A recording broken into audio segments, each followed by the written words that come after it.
The answer to this question may be found in some historic events that took place almost a century ago, when official medicine finally managed to gain the upper hand on the so-called empirical doctors, who cured patients with herbs and natural remedies.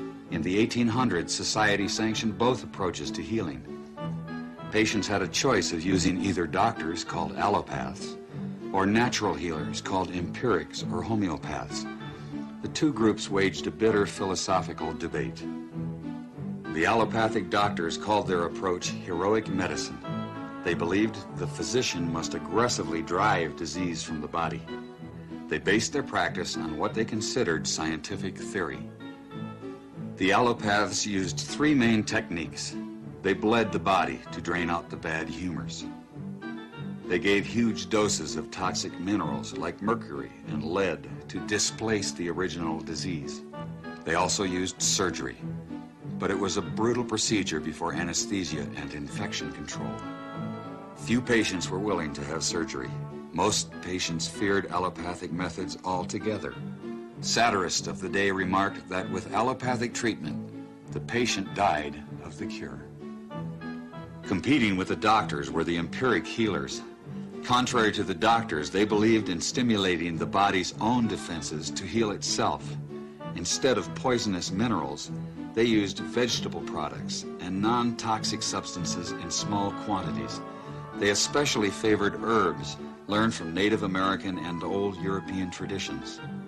The empirics said they based their remedies not on theory, but on observation and experience. Satirists of the day added that with empiric treatment, the patient died of the disease, not the cure. And the balance of medical power remained equal until the turn of the century. Then, new medical treatments emerged that were potentially very profitable. The AMA joined with strong financial forces to transform medicine into an industry. The fortunes of Carnegie, Morgan, and Rockefeller financed surgery, radiation, and synthetic drugs. They were to become the economic foundations of the new medical economy. The takeover of the medical industry was accomplished by the takeover of the medical schools. Well, the people that we're talking about, Rockefeller and Carnegie in particular, came to the picture and said, we will put up money. They offered tremendous amounts of money to the schools that would agree to cooperate with them. The donors said to the schools, we're giving you all this money. Now, would it be too much to ask if we could put some of our people on your board of directors to see that our money is being spent wisely? Almost overnight, all of the major universities received large grants from these sources and also accepted 1, 2, or 3 of these people that I mentioned on their board of directors, and the schools literally were taken over by the financial interests that put up the money. Now, what happened as a result of that is that the schools did receive an infusion of money. They were able to build new buildings. They were able to add expensive equipment to their laboratories. They were able to hire top-notch teachers. But at the same time as doing that, they skewed the whole thing in the direction of pharmaceutical drugs. That was the efficiency in philanthropy. The doctors from that point forward in history would be taught pharmaceutical drugs. All of the great teaching institutions in America were captured by the pharmaceutical interests in this fashion.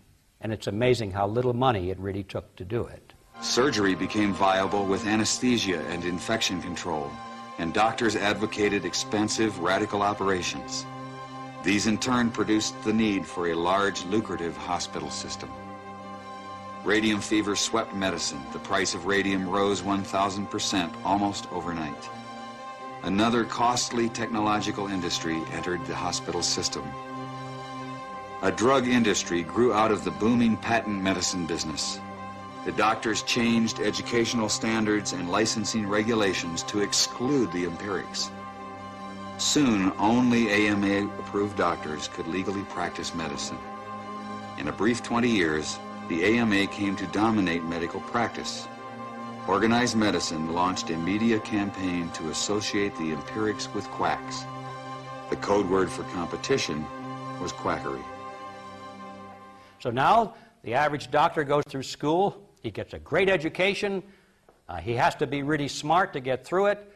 He learns all about drugs. He doesn't know too much about basic nutrition.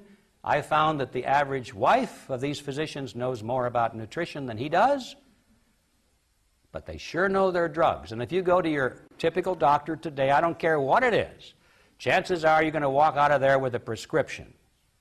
Why? Because that's what he has been trained to do.